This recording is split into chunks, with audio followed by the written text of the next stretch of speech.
Meus caros, vivam, segundo o vídeo de hoje, o primeiro dia de primavera, e começamos com o inquérito a um medicamento que foi dado às gêmeas, um medicamento de 4 milhões, que acabou por não ter conclusão nenhuma, ou seja, a conclusão que foi proposta pelo Chega, o partido que propôs a Comissão Parlamentar de Inquérito, acabou por ser chumbado, as conclusões acabaram por ser chumbadas pelo PS e pelo PSD, que protegeram, ou tentaram proteger, embora fosse demasiado escandaloso para passar despercebido, tentaram proteger os seus.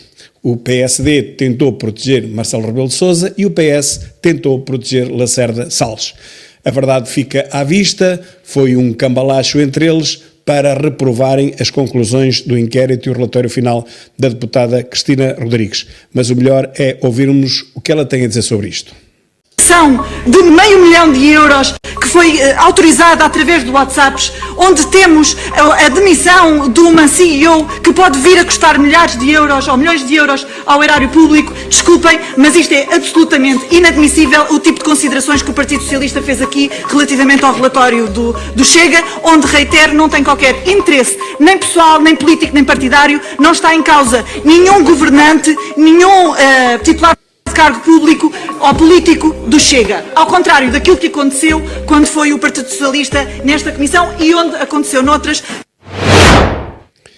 Pois, e assim ficou a coisa em águas de bacalhau, para que se protegesse tanto os interesses e as figuras gradas do PS e do PSD. Uma vergonha. Vergonha também será esta notícia, se ela for verdadeira. Bloco de Esquerda, Berloque da Canhota, como eu chamo, pondera candidatar Francisco Louçã, não sei se lembram desse dinossauro, Fernando Rosas, um dinossauro ainda mais antigo, e Luís Fazenda, mais ou menos da mesma época, nas legislativas.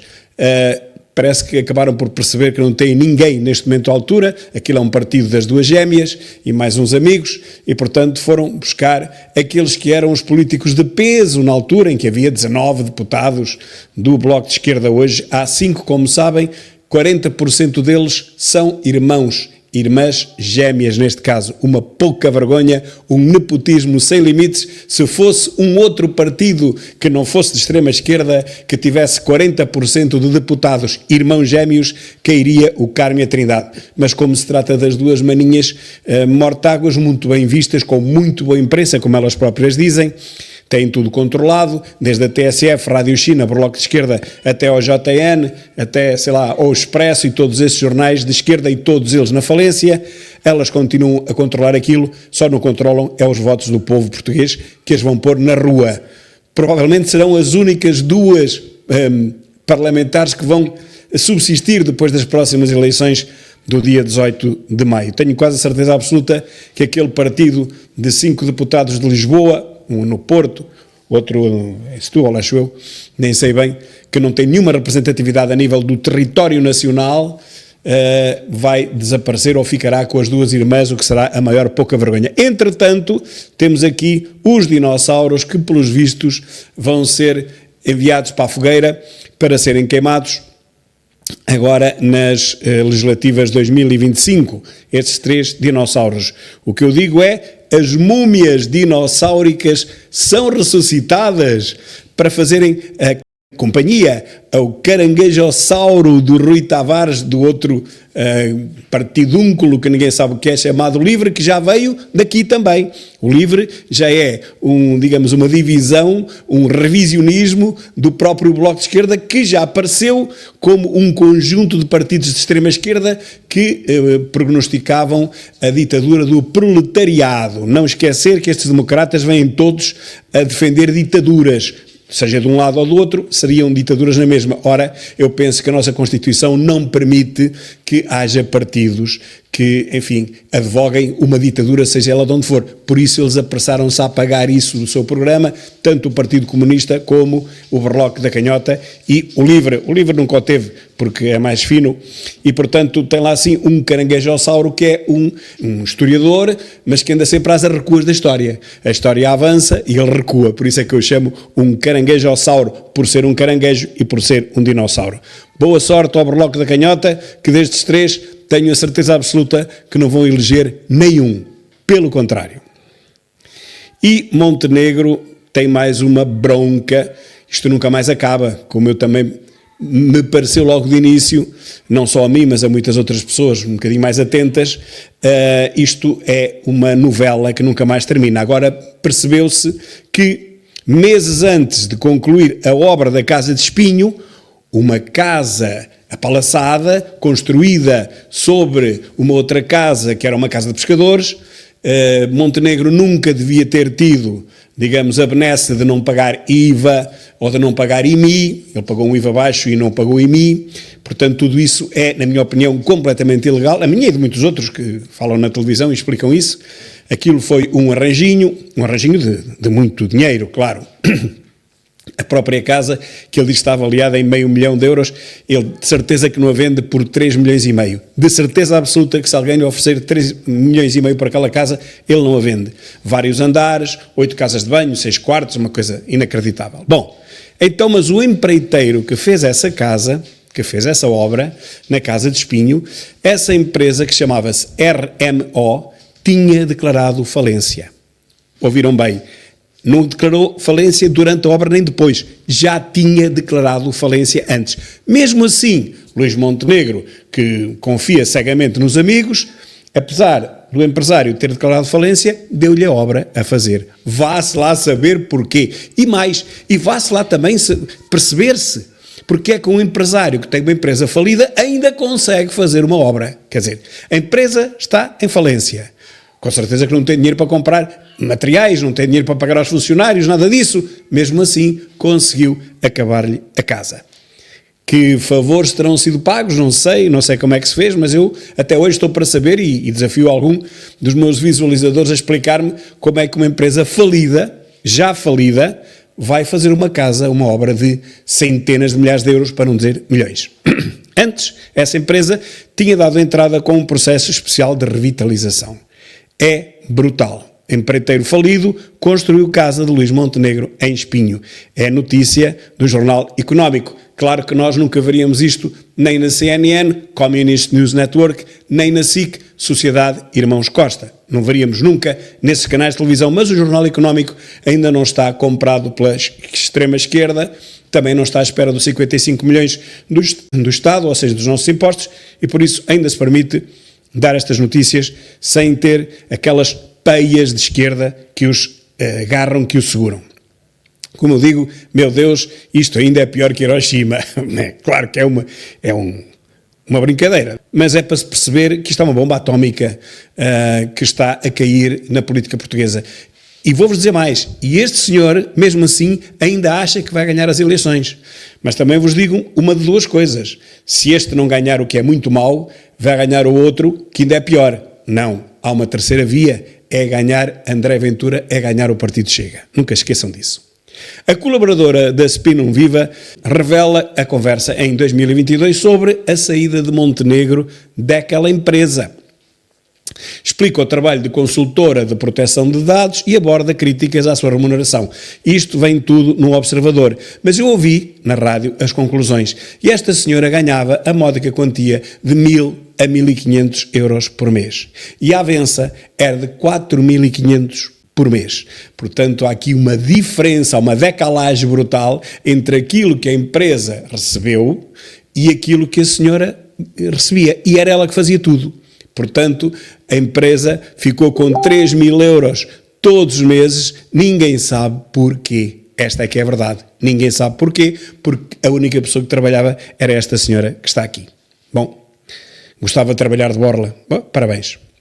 E, meus caros, ainda estamos sobre este impacto. A maioria das ligações de e para Lisboa já estão canceladas. A maioria já está cancelada. Impacto do fecho deve sentir-se ao longo dos próximos dias. Uma pequena central elétrica, como vos disse no vídeo da manhã, que teve uma avaria, ardeu, houve lá um incêndio, e está a provocar prejuízos de muitos milhões de euros por dia. Dinheiro que aquela central não vale. Por isso eu digo, uma simples central elétrica, como aqui se prova, provoca o caos na aviação mundial.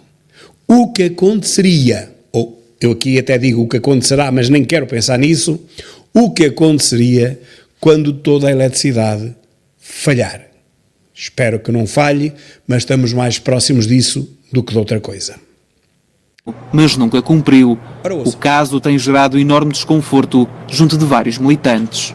Nós entendemos que seria prudente, por parte do partido, atuar junto, neste caso, do Diogo Moura. Não é porque neste momento ter um ministro, alguns secretários de Estado, ter voltado ao Parlamento e essas figuras de destaque nacional terem mais visibilidade, não vão abafar tudo o resto a nível interno. Estes dois militantes, eleitos pelo CDS à Assembleia de Freguesia de São Domingos de Benfica, perderam a confiança política.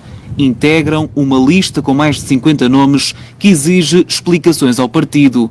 Denunciam uma alegada rede de influências para premiar lealdades partidárias. Só porque são amigos pessoais do Presidente da Conselhia, ficam com cargos para os quais não têm competência para os desempenhar. As suspeitas recaem sobre a Junta de Freguesia de Arroios, governada pela coligação Novos Tempos. A número 1 da lista foi indicada pelo CDS, o último também, chama-se Diogo Moura. Nesta autarquia, há registro de vários ajustes diretos atribuídos a militantes do partido e familiares. Antonieta Lopes da Costa, jornalista, recebeu mais de 50 mil euros em avanças após a assinatura de 3 contratos para a idealização, planeamento e organização de diversas atividades de cariz cultural. O último contrato, assinado no final de janeiro, garante uma avança mensal superior a 2 mil euros. Antonieta Lopes da Costa é mulher de Júlio Sequeira, vice-presidente da Comissão Política da Conselhia de Lisboa. Foi assessor de Diogo Moura na Câmara Municipal de Lisboa, quando este desempenhava as funções de vereador da Cultura.